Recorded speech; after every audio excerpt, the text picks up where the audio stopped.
From Tally to Cali, It's time to wake up. Wake up! Wake up! Warchant.com is your ultimate Seminole sports source. And this is Wake Up Warchant, presented by Corner Pocket Bar and Grill. One ball, corner pocket. Now here's Warchant.com's Aslan And Corey Clark. It's been a while since we've done one of these, Corey. Feels weird to be back in the saddle, but here we are live. It is Wake Up Warchant, presented by the Corner Pocket Bar and Grill. I'm Aslan Hajavandi. That is Corey Clark. Thanks so much for joining us here. A reminder, as always, we certainly appreciate those thumbs ups, subscribing to the YouTube channel totally free, or subscribing to warchant.com, where all the good stuff resides. $29.99 will take you all the way from this very moment when you sign up until September 1st. Get ready. It's going to be a fun one. Corner Pocket Bar and Grill, Tallahassee, Florida. cptallybar.com is the website. You can always hit that QR code above Corey's wonderful noggin. I'll take you right to the website, let you know what's going on with their daily lunch specials and their social calendar, if you will. Fridays, which is what you'll be listening to on your podcast, chicken fingers, chicken basket. Enjoy. They'll toss the sauce in there if you want. You can have it on the side and dip it. Do what you want. It's your world at the Corner Pocket Bar and Grill. They know who's the best. It's you folks at home. Corey, how are you, friend? I'm good, man. It has been a while. I feel like we haven't done one of these since before the bowl game, maybe. Yeah. I feel like it. So a lot's happened since then. Yeah. Some guys have decided to come back. Yes. They got a recruiting class. Basketball team is still active. So for at least 9 more games or whatever. So, yeah, a lot's happened here in the last 6 weeks or so. New DB's coach as well. Yeah, that's right. Yeah. And then this sort of stuff happens every now and then. What do I do when this happens? I think I usually go. You hit the air horn. It's really low. I need to give it more juice. And then I think I go, and then I just go like, Shane, you're a madman. What are you doing? We haven't even done anything yet to deserve this. Well, we would never. What could we do to deserve that? There's literally nothing. That's true. Our guy, Shane Kirkley, man, a.k.a. Kirk Knoll, father of Zeus, the Bulldog. Sorry, but we're missing this tonight. By we, he means he and his lovely fiance, Michelle. Sad news, by the way. I think condolences to Shane and the family. I think his dog passed away recently. Oh, no. Zeus? Yeah. So I know they have those Bulldogs are tough, but it sounds like a good life. Right. But yeah, that's the Bulldogs always have some health issues. So Shane, we're thinking about you. He hopes that this gets us off to the right start for the show. Keep up the great work. Let's go. Yeah, it was a very good start, Shane. Starting out with a bang. We got some momentum going on here. Like NC State started out last night against Florida State on the hardwood. That's you couldn't script a better start than whatever it was, 24-4. Oh, good gosh, Corey, bringing it. All right, man. So we'll be taking your guys' questions here all night long. Well, not all night long, for like the next hour. So all night long will be a little bit too long for us. And Mark's, I mean, come on, man. Pace yourselves. Mark's now in the chat. Mark has entered the chat. I feel like it's really low. It is. It's new. I have a new interface here, so I've got to like figure out what I'm going to do. Mark and Shane deserve better than that, Aslan. They do. Let me see if I can. It's not very intuitive, this new interface. Let me see. No, it's still low. If it's crank it all the way up, I'll crank it up. You guys know what an air horn sounds like. Yeah. All right. Let me make sure we get the glare off this good stuff. Wake up, he says. All right, we're there. What is your confidence level that we are 4-0 after Clemson? I just have a feeling that this team is going to destroy everything in its path. Maybe not 2013, but close. Appreciate you guys. Mark, we appreciate you, buddy. Thank you so much. You and Shane. That's very, very nice. Very great. Very, very fun way to start the show. Means literally like that's way too kind. Thank you, man. I don't know. Confidence level on a 1 to 10, I am 6. Okay. I think at Clemson's clearly going to be tough. And LSU is going to be good too. I mean, you're playing 2 top 10 teams, neither one at home. Now, one is probably going to feel like a home game. It's a neutral site, but you should have more people there, fans there than they do. But that game and at Clemson, look, and I talked about it on headlines. We've talked about it too, right, Aslan? Like, it'd be great if they're 4-0. If you can get out of that month 3-1, you're everything's there. You have lost nothing. You still have a chance, depending on how the season plays out, to still make the playoff and to still win the ACC championship, even if you lose at Clemson. So you can't be 2-2. You can't play two good teams to start the year and lose both of them, and still maybe have the special season you're hoping to have. I don't want to call it a pack. I think they beat LSU. They're not losing to Clemson, man. Okay. That's not like a twofer or anything, but I just believe if they beat LSU, the confidence will be strong and they'll be able to make it past Clemson. Our guy Kevin Hickson here. What is going on with the ACC? Do they want us to leave because the schedule is crap for us? I don't. Kevin, can you elaborate? What is crap? Is it difficult? Are there traps? Is it just not very exciting? Because I mean, I don't know really what else they could throw our way that would make it exciting. You know, I mean, what you want at Georgia Tech instead of going, at Wake Forest? But I mean, I don't know. Just this is the company that we keep. This is what the schedule's going to look like, right, Corey? Yeah, this is the neighborhood we live in, gang. It's at least you got Clemson. At least you got one rich neighbor. And then a lot of people that just don't really care. I will say when it comes to going back to Mark, clearly I don't think it's going to be 2013 when they're playing hangman in the third quarter of all these games. But these guys should go into this season with a brimming with confidence. Now, can they be overconfident? I guess, but that doesn't seem to be something that a Mike Norvell team would be necessarily. And they shouldn't be. Like we've talked about ad nauseum. They won 10 games, which was great. They made it to the Cheez-It Bowl. They're not Georgia. They're not coming off back-to-back national titles. They still have a lot to prove. But I think I talked about this on Headlines about them being used to this stage. They are not going to be overwhelmed by the moment against LSU. They weren't last year, and they just went through a whole season of pretty big stages because Florida and Oklahoma, while those teams weren't very good, there was a lot of real pressure on that Florida State team to win those games, and there was a lot of eyeballs on those games. And so they felt that. They have now lived with it. They know what that feels like to make a big play in a big game, in a big moment. They've done it. They know what that feels like, the whole team.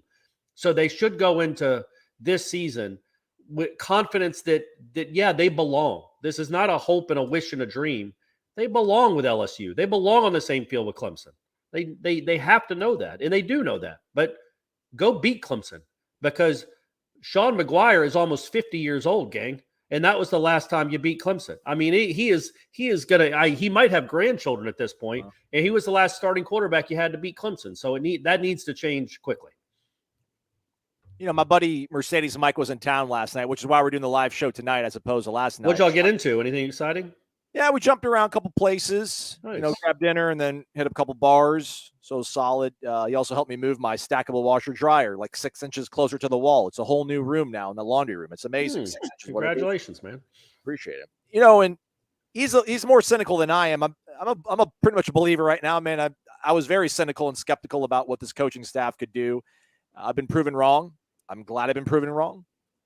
But as we think about this season confidence level, and when we're talking about this, I mean, I'm much more fearful of Clemson than I am, I'm much more fearful of LSU than I am Clemson. But at the same time, let's also remember, I think, and I'm in the minority on this, Corey, I mean, you can agree, disagree with this. I think on the whole that Florida State maybe was on the side of lucky. I don't want to, such a bad word. It makes it sound like they didn't deserve it. I know that they had some injury stuff with Fabian Lovett. That was a bit of a downer.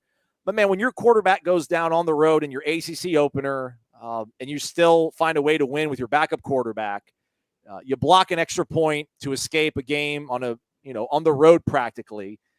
You kind of needed some magic out of your quarterback to beat a sub-500 Florida team. Granted, they had a first-round pick at quarterback. Oklahoma had 4 guys of huge consequence that didn't play for them, and that was a 4-quarter, 60-minute football game. Man, things broke pretty good for Florida State. And those 3 losses, I think Wake Forest outplayed them. NC State, you can say they mismanaged it because they didn't have a kicker. But Clemson, I thought, was the better team for most of that 60 minutes. So, like, it on the whole, I think it kind of worked out almost best-case scenario for Florida State. And they still had 3 losses. So, like, that kind of tempers my enthusiasm for them just blowing through the schedule. But I look at the schedule, Corey. Yeah. And I think they're going to be better. So the things that might have tripped them up last year won't be as big of a problem. So I'm trying to kind of balance that all. I mean, do you look at last year and feel that on the whole it worked out to kind of like par for Florida State, or I mean, did they get a bogey from the football gods in terms of like scheduling or injuries? Because I think things broke pretty favorably on the whole for them last season. Yeah, I would say that was a fair record. They blew the NC State game, but I mean, you could say, I mean, they made their luck. I mean, they blocked the extra point. The kid didn't miss it. They blocked it, and they essentially gave that game away by that play call at the 1 yard line. So I wouldn't say they were lucky to win the LSU game. I thought I was there, watched all 60 minutes. I think the better team won. But it certainly could have gone either way. The Louisville game could have gone either way. But yeah, I think it's a legitimate 10-win team. It's going to be better, or certainly more talented, as long as they avoid injury. And when you look at that schedule, like if you get out of September 3-1, I mean, I guess you're worried about at Wake and at Pitt to start November, I guess, but you should be 6-1 unless something goes dire. If something dire happens, if you get out of September 3-1, you think Virginia Tech, Syracuse, and Duke at home, you might get a scare in there maybe, but you should be 6-1 with the talent you've accrued on this roster. Going to Wake, and honestly, it ain't like that's a snake pit. You always you lose there, but that's not because of the crowd or being on the road. Wake and Pitt, those are not tough places to play. They might be decent teams, but they're not tough places to play. You just look at that schedule and you're like, okay, at Florida, yeah, you have no idea. But it is setting up that even if things don't break all that well, even if you have some bad luck, 10-2, so that's what I think about the roster right now. I think they could have what we considered maybe even a disappointing season or a disappointing stretch and have a very good shot at 10-2. And quite frankly, a chance in Charlotte to play for the ACC championship. So I think they're going to be better. These guys are going to get better. You have a quarterback now that walks onto the field. I mean, who could be more confident than Jordan Travis? Like you say, maybe got lucky to beat Florida because of some well, he's a magical dude then, I guess, because that's what he does. And he did the same thing to Oklahoma. So that's who he is. So if he stays healthy, along with the weapons he has, and if the defense is pretty good, yeah, man, there's no reason this team shouldn't be a top 5, top 17. Kevin's back. He says there's a trap game. Clemson, I guess. Why couldn't we get a bye week before that game? I mean, I don't know if I want to bye after three games and then have to play 9 after that, Kev. But I think the biggest gripe is the 3 straight home games. And I think that's just from a consumer perspective, not from a fairness perspective. I feel bad for the Shanes and the Marks of the world that like to come up to these games and they have to come 3 straight times, 3 straight weeks, and they're not great opponents. That's tough. That's tough on the bank account because we know what the deal is trying to get lodging in this town. It's just tough. We'll see, man. Duke might actually be a ranked team. I mean, they got their quarterback back. Mike Elko's building something there. So, and one thing we did look up too, right, Aslan, that we talked about, going back to Kevin, I guess, is that when you look at who Florida State plays, none of them come off a bye before they play Florida State. So you've got, it does matter who they're playing too. And like half of the teams play like either NC State or Pitt before they play Florida State. I think Pitt plays Notre Dame before they play Florida State. So they didn't do horribly by you. There's always going to be some gripes, but they didn't do horribly by you. Like Syracuse plays North Carolina before they play Florida State. Virginia Tech plays Pitt before they play Florida State. That's a handy dandy thing right there. Pitt plays Notre Dame, and then Miami plays NC State before Florida State. Wake Forest plays Pitt before Florida State. I mean, Wake, that's a stretch right there for Wake. At Clemson, at Tech, Pitt at home, Florida State at home, and then Duke on the road. So, I mean, they can't really look past anything. And to your point, Syracuse, I mean, they got to go at Chapel Hill and then come down here. So, I mean, on the whole, I mean, can't find a lot of things to gripe about. Our guy, Fatal Jedi 2672. Last year, LSU had to deal with having a brand new coaching staff, which I felt was part of our win reason component. I agree. Will FSU have any small advantage this time around in the LSU game? I would, by the way, it's got to be his PIN number, right? For his ATM? Yes, 2672 for sure. Yeah, for sure. Absolutely. Come on, man. Come on, Fatal Jedi. Oh, come on, buddy. Tighten up a little bit. That's definitely your PIN number. I would say the one small advantage is that it's in Florida, and I don't, because people didn't believe us when we were there in the Superdome, and people even on our message boards like, no, it was more like 80-20. it was 80% LSU fans. I'm like, no. If anything, it was like 55-45. There were a ton of Florida State fans. But it's because it was New Orleans, and Florida State hadn't been in New Orleans in 2 decades or whatever it was. I don't foresee LSU fans flooding Orlando. Oh, no, they will. Come on, man. You think they'll bring 40,000? Oh, yeah. I mean, if they've got the ticket allotment, they'll buy them, man. It's going to be 2 top 10 teams playing each other. Oh, yeah. I tend to think it's going to be much more of a home field advantage for Florida State in that game than it was for LSU in the Superdome. So maybe that's an advantage. But maybe I was going to say the heat, but it ain't like Baton Rouge is chilly in August. So they're going to be practicing in some heat too. So no, I don't see a huge. And also, it wasn't just the advantage of that was their first game with the new coaching staff and new quarterback and all that. You had already played a game. That's a huge advantage. And you don't have that this time. So it's going to be pretty darn even. I think you got the better quarterback. I'm not even quite sure who LSU's quarterback is going to be. It's Jaden Daniels. Jaden Daniels is still there. I know, but the way that season ended, I think there's a chance that other kid plays some too. Nussmeier. We're starting the Nussmeier bus. I'm trying to start a QB controversy in Baton Rouge. I don't know what Brian Kelly's looking at. But no, Nussmeier was really good against Georgia, and I think threw a ton of yards in the bowl game too. But yeah, it's not going to be, you don't get Duquesne to open up. So that there's hardly any advantage, I would think. Also, LSU's offensive line looked completely different in October and November than it did that first game in New Orleans for them. I mean, I don't even know if half those guys were starting by years end, and not because of injury. Like, they reconfigured that offensive line. What's that? Harold? What's the young guy's name? That number 40 or whatever on that kid. The linebacker Perkins. Yeah, man, he's a nightmare. He was scary. So they also got they got an all Pac-12 first team linebacker from Oregon State, maybe. I think that's or right. Washington State, one of those Pacific Northwest hippie schools. Came down. He joined LSU. So yeah, look, and I love a lot of the players on the Florida State team. That LSU will have the best player in the football game. And I like Jared Verse too. That kid, number 40 for them, is a nightmare.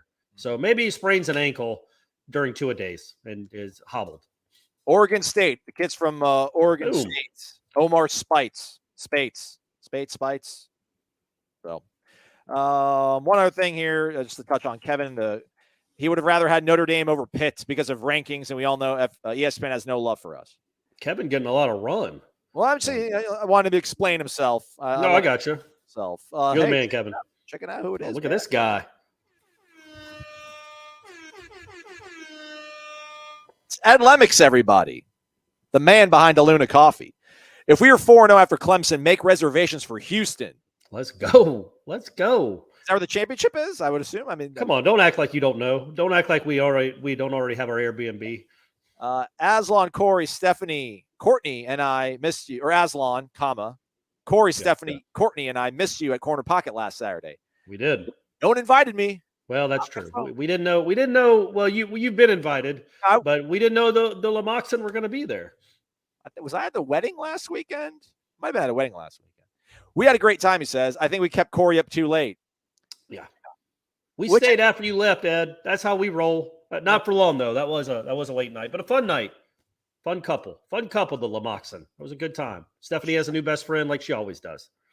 Shout out to our guy, Ed Lemix. Again, DeLuna Coffee. Check those. But thank you very much, Ed. Thank you. Seriously, thank you very much. That's very kind. I can't wait to see you. I hope I see you for the spring game. I don't know if we asked him if he's coming for the spring game. I think some people are coming in town for the spring game. All right. So let's pull this up here just so we all are on the same page here. Okay. So we gotta get our internal clocks and calendars working here. So January 1st, Rose Bowl. We'll either be in Pasadena or New Orleans, and then from there we'll go to Houston. How about that? So that's a week. It's a straight week in between the semifinals and the championship game. That's interesting. That seems not normal. Let's see what it was this past year. It was 7 days this past season. January. No, 2nd. it wasn't. It was the 31st to the 9th. Like the semifinals were on New Year's Eve. I'm sorry. You're right. Good eyes on you. Those glasses, man, paying huge. Man, it's a different world. It's a different world. Yeah, look at that. Whatever was that? 11 days, 2 years ago. So yeah, all right. Now you get 1 week. Now it's like a conference game in October. Crazy. So the semifinal games are in Pasadena or New Orleans. Obviously, we want New Orleans. And then I like the Cotton Bowls that day too. And then we got Houston for the championship game. I got you. Stephanie's lived in Houston, and she said, "Oh, the championship games in Houston. Houston sucks." And I'm like, "All right, well, you might have had a different perspective because of the time of your life you were living in Houston and what you were doing. But I think Houston's probably a pretty cool town. It's big." Shout out to our guy 904 Noel. Is he a plant? No, he's not. He's organic, everybody. Got some vitamin energy because y'all talked it up. It did not disappoint. Great stuff. Go Noles. So let's pause real quickly. Go to vitaminenergy.com, everybody. Add any item to your cart, and then you'll get an item totally free. That's how it works. Piece of cake. World's your oyster. Natural caffeine in this thing. No sugar added. It's gluten-free, kosher approved. Non-GMO, 7 hours of energy, vitaminenergy.com. Again, promo code is Warchant BOGO. Use the promo code Warchant BOGO. Buy one, get one free. And oh, you're just doing one now. I didn't even think to do that. I literally just I can't get this on the dang screen. I'll drink to that, America. Let's go. I just drank one like an hour and a half ago. I didn't even think to wait for the camera. That would have been smarter. I'm not great at selling. I'm not a great pitch man. But what you need to say, too, I guess I don't know what all the other energy drinks, shot things taste like. Yeah. But these things taste good, man. It was delicious. Mixed berry. There was the vitamin D, the mixed berry, flavorful. I got the B12 Acai pomegranate that acai. I shot. I was right. Acai, you're right? Yeah, you're right. Well, that's a crazy. The pomegranate that I took about an hour and a half ago. But, yeah, man, it tastes good. Like, it's easy to drink. Yeah. That was right there, everybody. It's had more vitamin D than 3 glasses of milk. Just like this that. This was the B12. It's got more B12 than a glass of milk, too. Yeah. So, again, check out vitaminenergy.com. Any item that you purchase comes with one item for free when you use that promo code Warchant BOGO. Boom, look at that.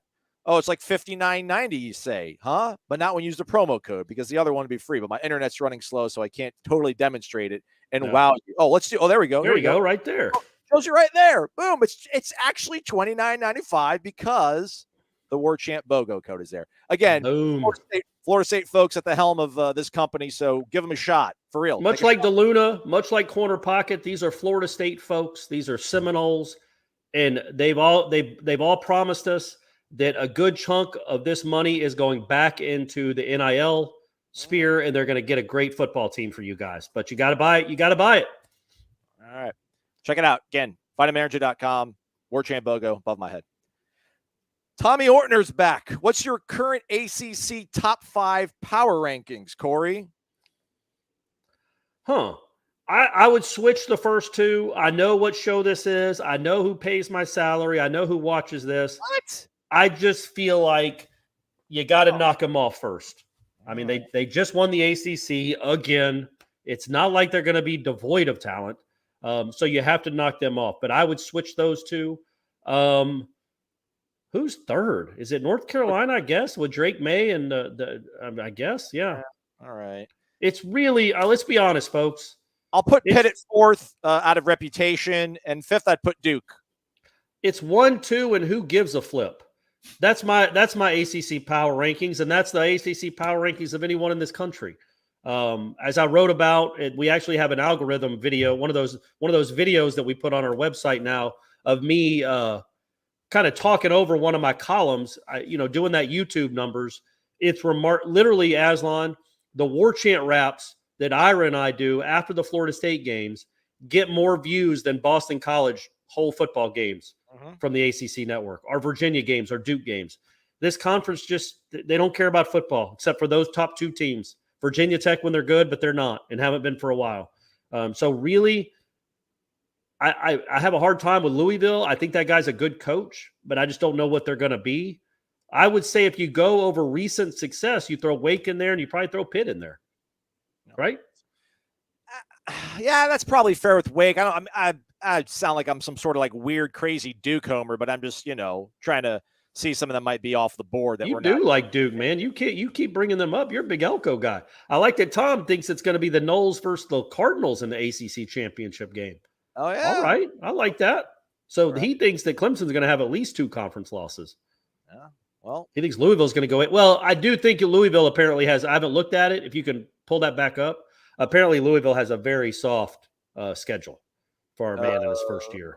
Let me see here. Trying to get there. You want to look at the just what that big the big grid you had of all those elements. Yeah, I had it up on this one thing and then it disappeared. So, but here we go. Because people might look at that and be like, Louisville 8-0, they weren't that good. But I mean, all right. So Georgia I think Tech, that's a kickoff game. Maybe it might be in Atlanta. Yeah, I think so. Dome.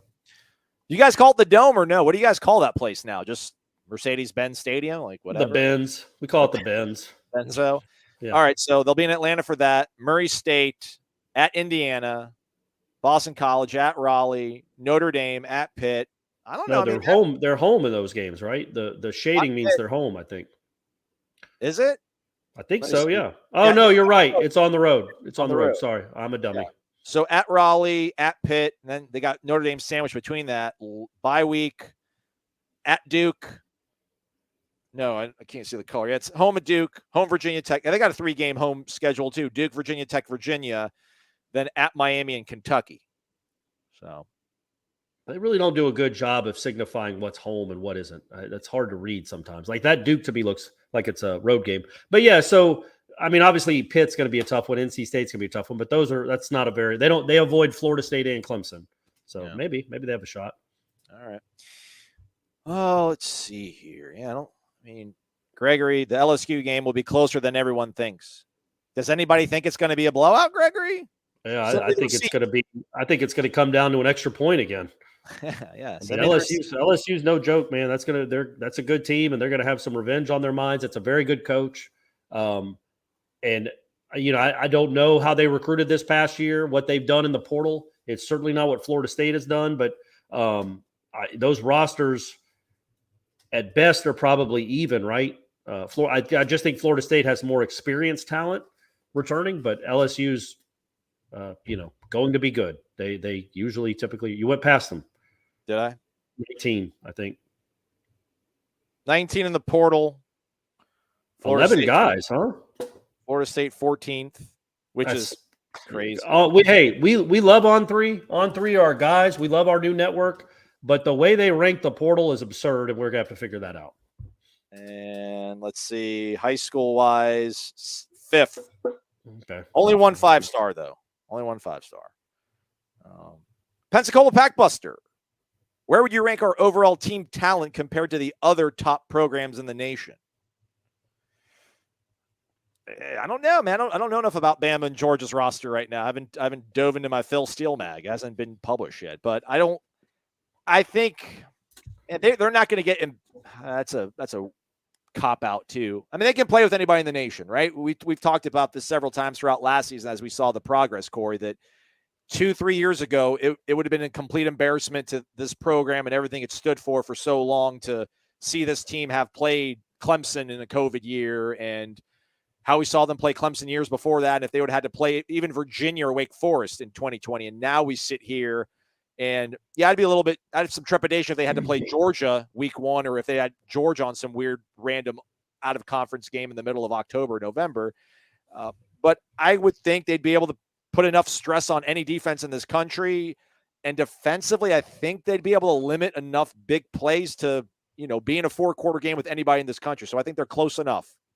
Now kicking, are they there yet? And we'll see. I think in the way you have to kind of view it, the lens I view it through now in 2023 college football is I would guess Georgia right now has on its roster right now has 6 defensive linemen that would probably, when they're drafted, will be drafted ahead of Fabian Lovett. They will be drafted higher than Fabian Lovett will be drafted. They probably have at least a handful, 4 or 5 guys. I might overshot it with 6. But Georgia probably has 4 or 5 defensive linemen on their roster right now that will be drafted higher than Fabian Lovett gets drafted. But in 2023, are they better football players than Fabian Lovett?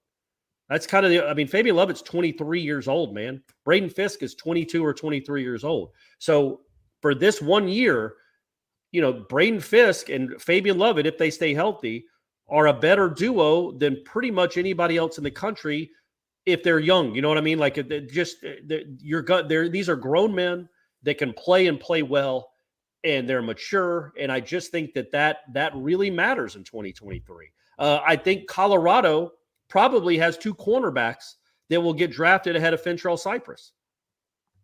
Are they going to be better than him this year? That's the question. Like, Fintrell Cypress is a good player, man, and he's going to play in the league. He's not the Cormani McLean kid or the Travis Hunter kid, but he might be a better football player in 2023 than those 2 guys are as they continue to grow and develop. So it's hard. Like, this is not the 2013 team. These are not ready-made NFL guys flying all over the field. But you have enough guys that will play in the league. You have some special at defensive end. You have some special at quarterback. And so a lot of good to really good everywhere else. I know that doesn't answer your question. I think, like, I agree with Aslan. I don't think there's anybody in the country you go on the field with and you can't compete with. Like, you have no chance. I think you play Georgia 5 times. You might be able to beat them once or twice, but you only have to play them once. So that, you have the requisite talent, experience, production coming back that none of these programs should scare you for 2023. There's still some stuff that needs to happen before we call this like the program on the level of the Georgias and Alabamas and Ohio States. There's a lot of climbing still left to do. But for 2023, I believe, injury luck with you can play with anyone, play with and beat anyone in the country. To your point, though, Corey, would you rather have Fabian Lovett right now or 2011 Timmy Jernigan? Fabian Lovett. Okay. Now, if you ask me even the other 2 years of Jernigan, I'm taking Jernigan. But it's tough. I mean, Jernigan played as a true freshman, but he wasn't a difference maker like Fabian Lovett is a difference maker. Like, and I would have, would you rather have Fintrell Cypress right now or 2013 Jalen Ramsey? 2013 Jalen Ramsey. That's a lot closer than people want to say. 2014, 2015, clearly, Jalen Ramsey's one of the best players in the country. 2013, you're still learning and growing. So that's one of the advantages that Florida State has, and you hope they take advantage of it. They are going to be, for so long in both of these sports, football and basketball, all we hear is how young these guys. We're one of the youngest teams in the country. That ain't the case with this football team. This is going to be one of the oldest teams in the country, experience-wise and age-wise. So that won't be a talking point, I don't think, in 2023. Let's go! Wow, Ray.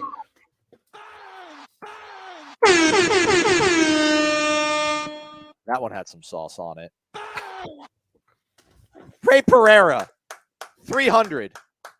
Ray is back with a vengeance. When's Ray coming? He is a pillar, absolutely. You tell him, Aslan. Shane, Pillar, Ed, Pillar, Pillar Palooza.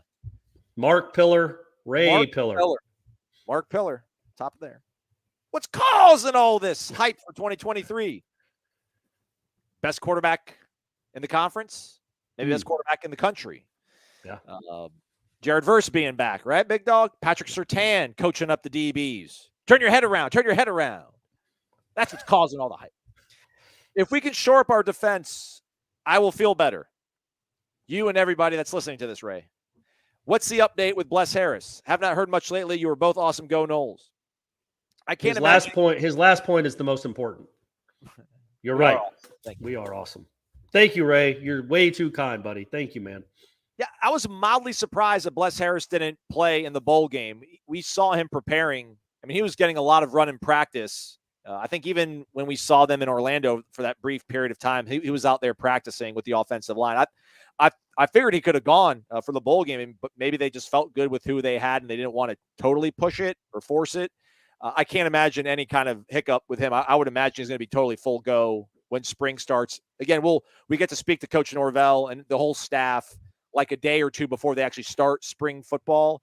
And we might actually be able to – we've been able to get invited out to see Tour of Duty, so we'll get to hopefully see him here soon in that regard. But Bless Harris said we're not really talking a lot about him, Corey, but he's a guy that they thought was the best option at right tackle. He started, got hurt really early on, and kind of rehabbed a lot quicker because they said he was gone for the season, and we saw him practicing, and it seemed like he might be on the cusp there towards the end of last year.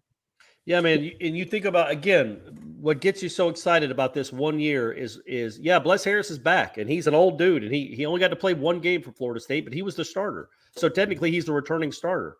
And then you also bring in Roddick, you bring in Jones from Auburn, you bring in Byers from UTEP. They're all competing with each other. Darius Washington is still in the mix somewhere. And left tackles, probably Robert Scott's probably got that nailed down. We agree with that. Maurice Smith has got center nailed down, probably, although he'll get some competition. Everything else is open, but it's open with really experience going up against some real talent. Like the right tackle to me is Bless Harris or Armella. And that's going to be a real competition, I think. I mean, they like Julian Armella a lot. And there's a lot to like. Will he be ready in time to compete in the spring? Will he be able to compete in August? But the fact remains, you have 8 or 9 or 10 guys that they really want to be a part of a rotation that can really play. And I keep harping back to how bad it was 4 or 5 years ago, 3 years ago, and where it is now. And it is a different sport. You are just playing with different types of people. And that's so encouraging to be able to have these kind of offensive linemen where you might have legitimately one of the best offensive lines in the ACC. I don't know, maybe one of the top 20 in the country. We'll see. But man, how great is that to hear and to think about, that you have this kind of talent, a guy like Byers, who was one of the top 10 one of the top 10 overall players in the portal in the country, like in the number 2 offensive lineman, number 6 overall as a player, regardless of position. That guy's going to be starting for you now, along with the experience you're already bringing back. I just think it's in the competition in practice is going to make it to where you really have to go earn one of those spots, man. You are not just given a spot because you're Abdul Bello and there's nobody else that can play this position. You're actually there, so you actually earned it. So I'm really excited to see what this offensive line looks like. Love Alex Atkins. Who am I to tell him how to do his job at all? But I just find it kind of curious that we have penciled in Byers as an interior guy. And I think it's kind of been told to the recruiting guys that they went after him to play on the interior. But again, I mean, he's a guy that last season at a different level, I mean, he started every single game at right tackle. So and Casey Roddick's a guy that for sure is going to play on the interior, guard and center. He'll probably platoon at. Keandre Jones is a guy that I think got a lot of run at guard. So maybe he kind of fits in there. And I don't know what you think about this, Corey. This might be making a mountain out of a molehill, because I guess he's still technically, he hasn't left, but like they sent out a happy birthday tweet that included Dimitri Emmanuel. And Dimitri Emmanuel was a guy that there was some rumbling about maybe trying to apply for some sort of hardship for an additional year. I don't know if we've had any finality on that. Maybe somebody in the chat's heard about it and seen it, but I can't recall seeing it, but we heard there might be some rumblings about him trying to apply and get another year of eligibility. If somehow he's in the mix, then I wonder what's going to happen at right tackle. That might be one of the more interesting kind of. Yeah, and that's the thing is Byers might be a part of it, right? That's the flexibility and the versatility you have, where you actually have a guy that starred at right tackle at his other school. That's going to be that you kind of want to be a guard, but we'll see, man. Darius Washington's played right tackle. You have a lot of options, and I would tend to think because of the amount of interior linemen they brought in that they must have not heard that Dimitri Emmanuel will be back. But I mean, I guess we don't know one thing. We don't know it officially, but either way, they're going to have a guy that started 2 years at Colorado, a guy that started 2 years at Auburn, and a guy that was ranked ahead of both of them, all joining an offensive line that already was bringing back some pretty good experience. Yeah, I just wonder, I mean, there's obviously no bad blood. They were at Mobile, Coach Fuller, Coach Norvell hanging out with Jamie Robinson. But, like, if it was Jamie Robinson's birthday, would they wish him a happy birthday? I mean, again, I'm just I see. I see what you're doing. Why don't you tweet the account and see? Just ask. Get in the DMs. Oh, man. Hey, Ray. Thank you. Sincerely, man. You're incredible. Thank you so much. Let's see here. Island Chief. What's up, Island Chief? How many first, second team all ACC players on this squad preseason, Corey? Preseason. Do they do that, by the way? Do they do preseason all ACC teams? Yeah, man. We vote on it at ACC kickoff. You do? I just thought you voted on player of the year and coach of the year and all that. You vote on like the starting offensive line? I think so. Yeah, I mean, here we go. Clemson had 6 guys on the all ACC. preseason team here. So, yeah, I mean, Devin Leary, projected player of the year. That was not the case. Jamie was was not the first. case. Okay, so let's go through it. Trey Benson, Jordan Travis. Ooh. It's going to be interesting with Jordan Travis or Drake May. But I'm going to say Jordan. I'm just going to say Jordan. Trey Benson, Johnny Wilson, Robert Scott.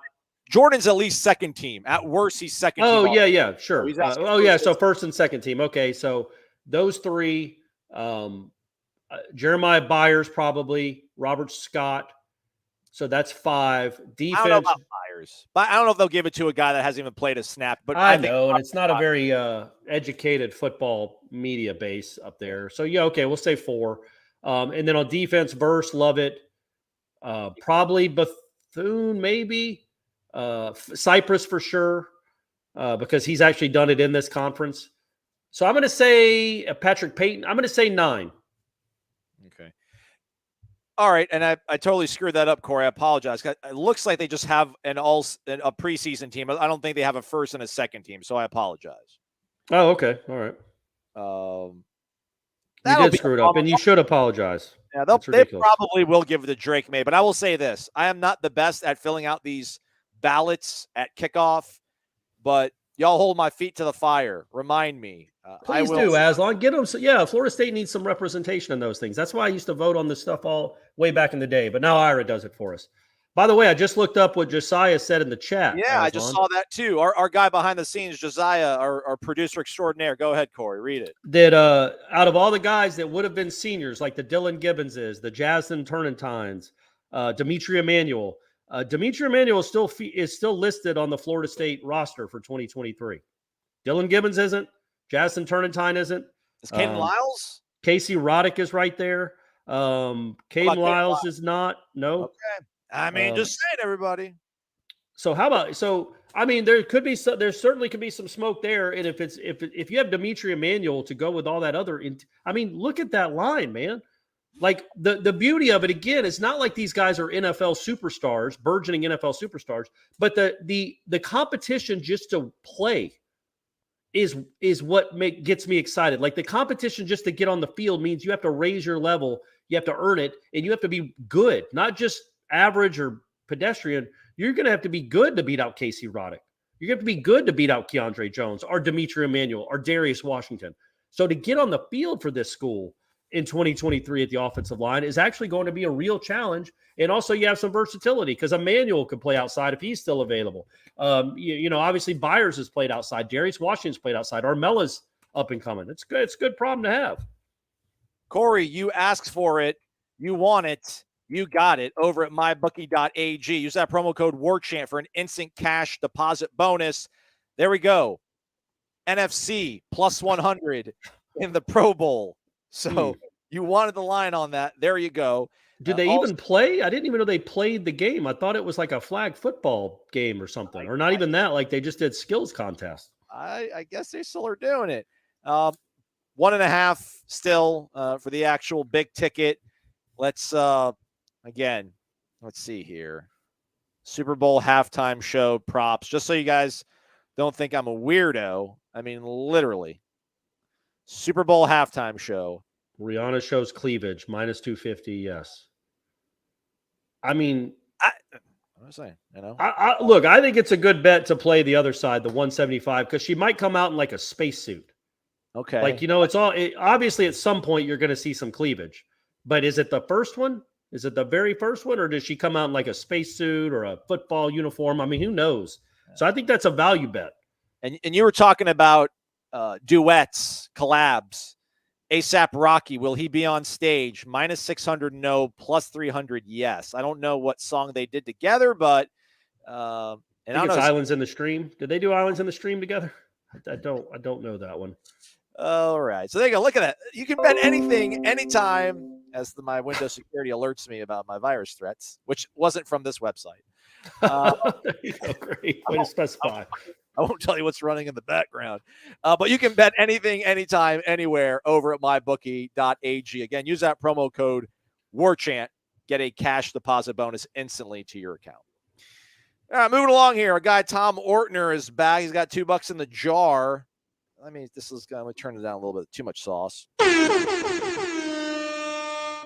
air horn's back. Good work, Tommy O. Why would Florida have a spring game on a Thursday? And I think Miami's is on a Friday. It's on. It's on 4/14. Yeah, so the 4th and 14. Warchant, our guys at Warchant actually trolled them for that, which was a good tweet. I don't know. I don't know. It's odd that Florida's on Thursday, Miami's on Friday, and Florida State's on Saturday. It's like they organized it as a collective, the three schools. But it doesn't make any sense why they would be one's Thursday, one's Friday, and one's Saturday. I have no idea. None.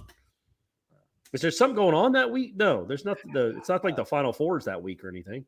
Programming. And listen, they're not all that great right now. So they probably want to put Georgia and Alabama. Yeah. Auburn's got a new coach. Lane Kiffin's exciting to talk to. Tennessee's on the rise. So they're going to get Saturday priority. Billy Napier and Graham Mertz. Needle's not going to move, guys. Nope. Needle's not going to move. So deal with it. Derek Neal, Florida State opens the season with LSU, 25-26 Bama, 27-28 Georgia. Do you like tough openers, or would you rather play a directional school? Directional schools. Okay. I don't mind tough games. I love Florida State playing at Georgia. I love Florida State playing LSU. I don't like it being the first game of the year. I don't think it's a true representation of what you are as a team that first game. There's always going to be those jitters. I like it better when it's the second or third game. Okay. Kurt Searcy going personal. Strength and conditioning question. Corey, you've dedicated your life to fitness. What's your bench up to, at least compared to a year ago? Kurt, I appreciate it. I've tried, but I don't know. I don't max out, and I don't usually do the bench a lot. In fact, I haven't done a bench press since I started all this. I do the sit-down chest press.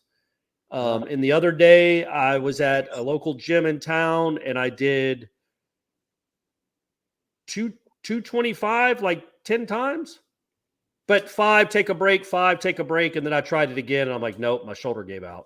So, but I mean, I don't know what 225 on a sit-down machine equates to on a bar, like laying down. I will say this, when I worked out today, I did dumbbells, chest presses, and I was doing 50 in each arm. So 100 pounds, guys. Let's go, Corey. Look at that. That's no joke, guys. That's no joke. 100 whole pounds I was benching.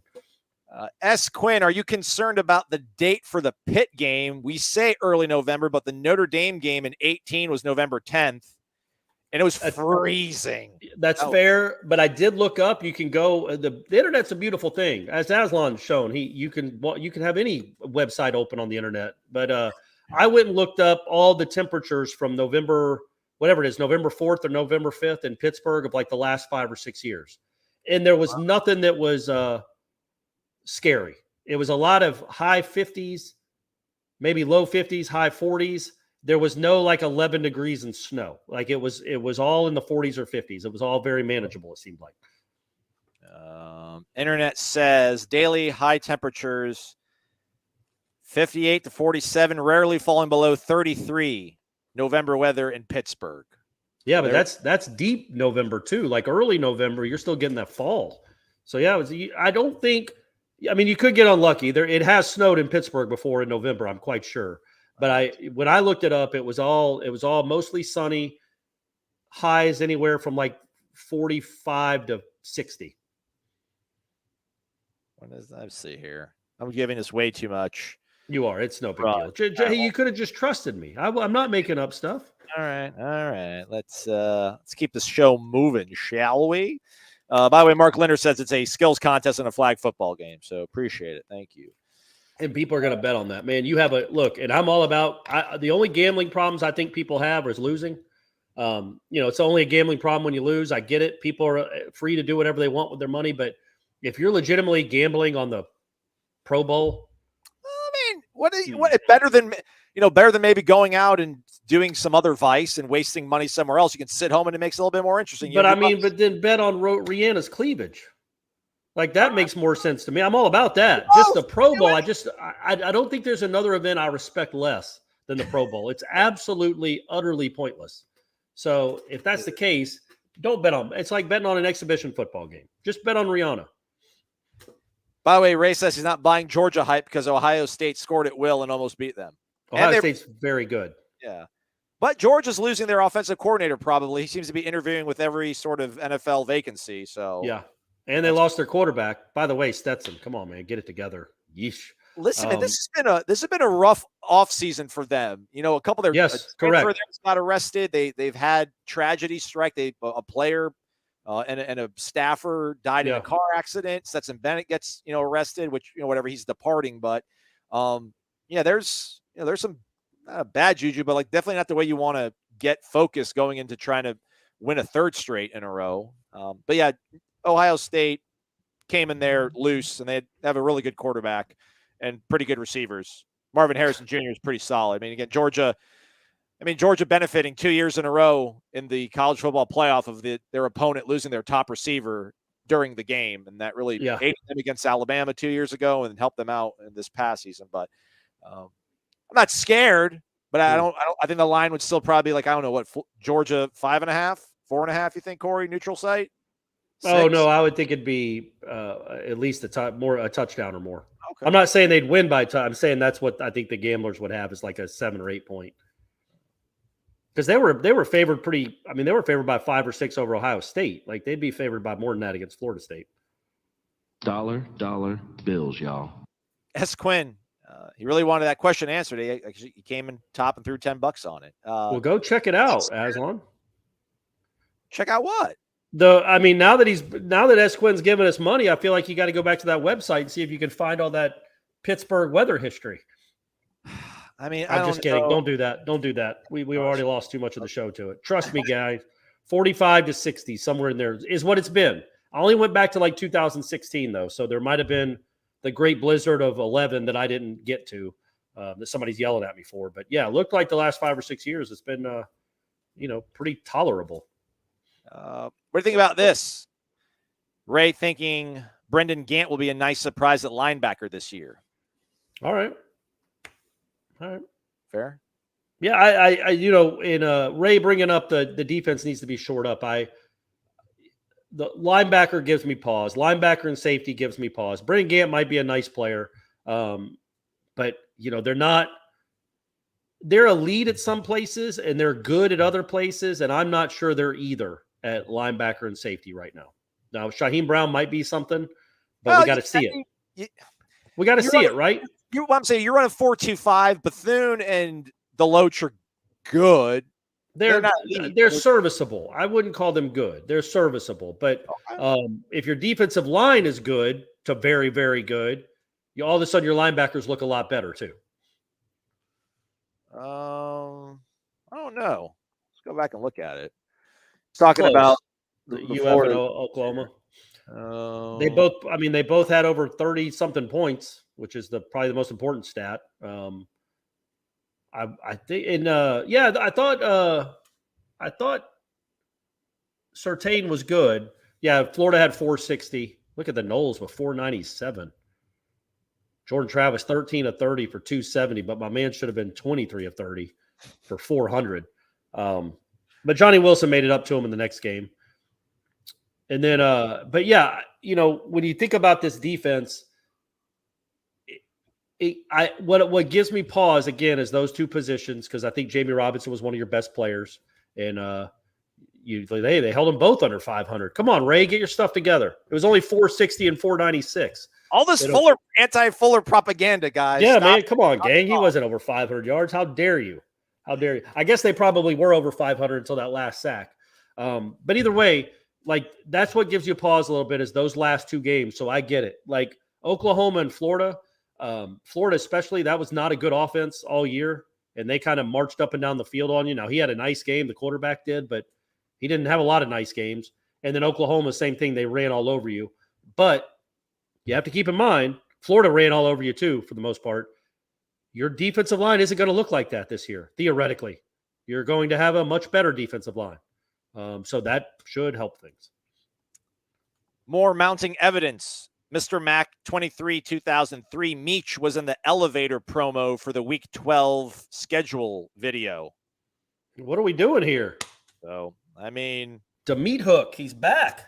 Yeah, so I'm going to go ahead and say Jeremiah Byers probably playing tackle because All right, think yeah, it could Casey be. Roddick and Manuel are going to play on the interior. But again, I can't wait. And whenever that's official, I guess it's not official until the spring, but whenever we get the official spring roster to count how many starts and games the Florida State offensive line has played just in their careers. I mean, you're talking Casey Roddick has played over 30.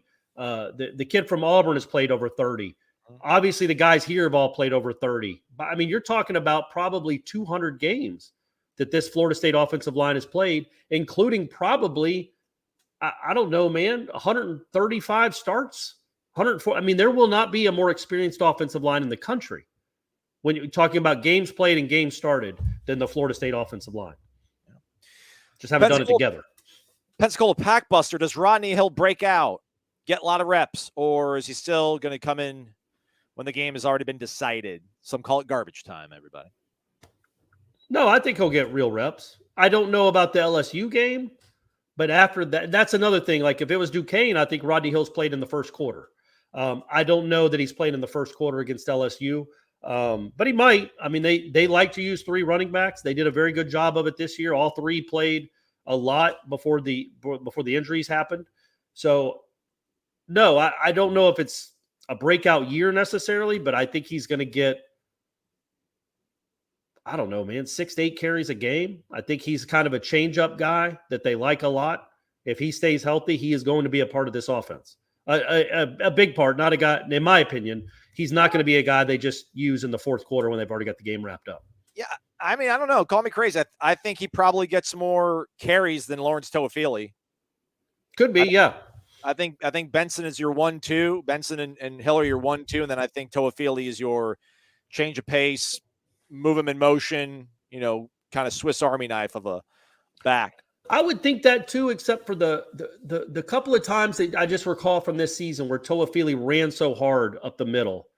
And then whether it was injury or just, not enough, they kept getting way ahead of teams. He didn't play a ton down the stretch, but I like that guy, man. I thought he took a big step this past year, and he's a good player. But you're right. I think they'll both get about the same number of carries for sure. I'm trying to pull this up here. It's going to take me too long. Slow on the draw. Travis J. Patrick Surtain might make something out of him, says Panama Jack. I certainly hope so, but this will be his 3rd different position coach, kind of that. Well, 4th, really.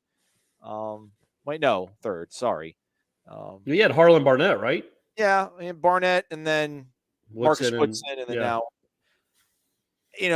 It'd be great if he could. I think we're all hoping for that, but I'm not expecting it. But it'd be a great story for sure if something clicks. But it feels like, he's been here so long. There's been so many different opportunities to get on the field, and we've just seen so many other options kind of be used ahead of him. But to his credit, man, he's wearing a black jersey, doing scout team, and still out there busting his tail. And all the young guys that we spoke to, Corey, so far, at least on defense, talk about leaning on Travis J and asking him about things in terms of getting acclimated. So there's certainly a chance, right? Like there's certainly an opportunity for somebody to be a backup safety and to maybe threaten one of those guys for a starting spot. So if not now, it's never. We can go ahead and say that. And I would say pay very close attention to how we talk about, if you're really interested in Travis J, how we talk about him during the spring and how we write about him during the spring, because I think that'll tell us everything about their plans for him moving forward. All right. How about Cool Ranch? More of a nacho cheese guy, but we'll do it. Winston Wright, closer to Willie Reed or Kenny Shaw? Man, I love the Willie Reed reference, man. One of the more underappreciated good players from that era. He would have been an all-time he would have been talked about. If he played in the 90s with those teams and did the things he did, he would be remembered so much more fondly. But he happened to play with not great teams. But, man, he was really dynamic. I don't know, Cool Ranch. I haven't seen him play. I mean, I've seen the highlights, and in the highlights, he seems to be I don't know. I don't know if you'd compare him to Kenny Shaw. He doesn't. Yeah, I would say more like Willie Reed than Kenny Shaw, just what I've seen in the highlights, but I don't think he's Willie Reed. So let's hope he produces like either one of them did. Highland Chief, he's always got an eye on these average numbers on offense. 36 this past season, 43 in 2023, Corey. I would think that'd lead the nation. I try to get to 40. So I did it last year, right, Aslan? Whatever they averaged last year was like 26 a game.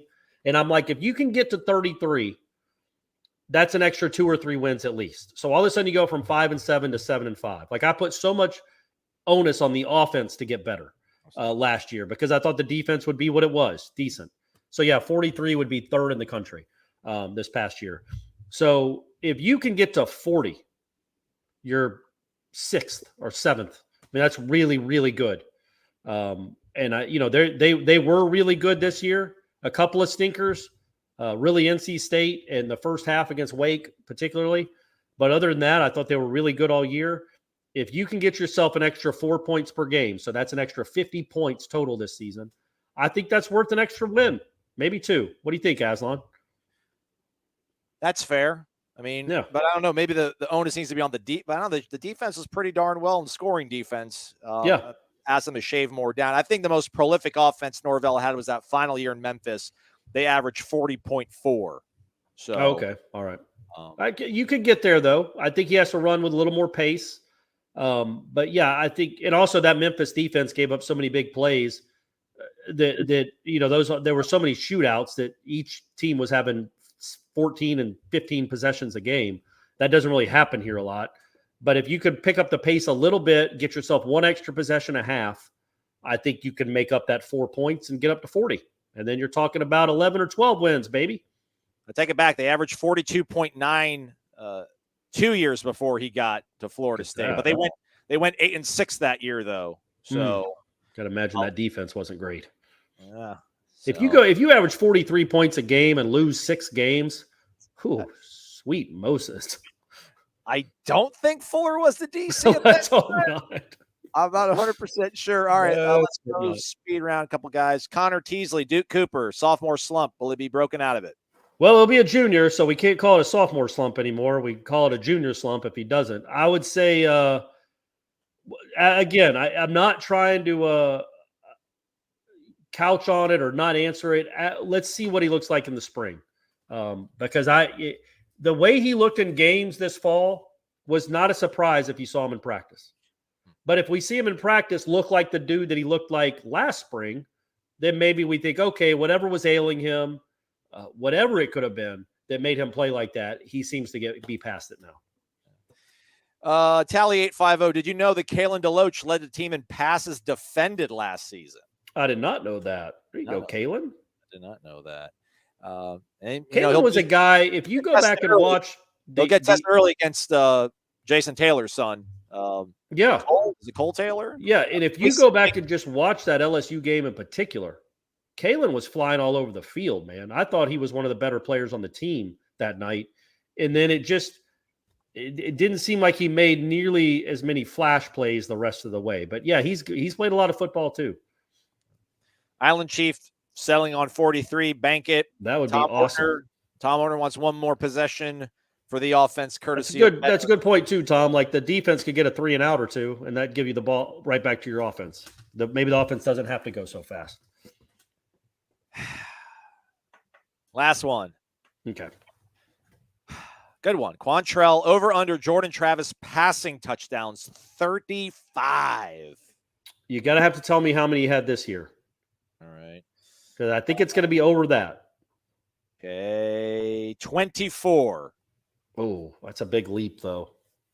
And they do like to run so much, man. Are you going to tell Benson to fall down at the 4 so he can throw? We've been talking about this offensive line and how gritty they're going to be. How about over under total touchdowns for Jordan Travis? Oh, over. I'm going to say over 35 on that, right? Yeah, absolutely. I mean, he had 24 through the air and he had 7 on the ground. And he got robbed of 2 against Florida. Or he got robbed of 1 against Florida, so he should have had 8. So yeah, he had 31, 32 total touchdowns this year. I would say yes, he's going over total touchdowns of 35. Throwing more than 35 passing touchdowns in this offense just seems like a lot because they are so good at running the ball. And Benson, Hill, Toafili, Jordan, they're probably not going to fall down at the 4. They'll go ahead and run in the end zone more than not. So that might be hard to get to that number. But if he does, that'll be fun to watch. And I just feel like man, they had so much confidence in him being a true throwing quarterback, and he had so much confidence in himself the second half of that season. That would be a big jump. I don't want to say that he can't do it, but if I had to bet on it right now, hey man, 30, I'll take 33. 33 probably gets you to New York if you got 6 on the ground and you're 11-1. Yeah, you're probably going to New York. So I'll go under on that, but not by a big margin. And I lied. How about this? Cool Ranch. AJ Duffy, closer to Drew Weatherford or EJ Manuel. I'm going to pull a Corey Clark. Ask me again after spring. Need to see more. That's fair, right?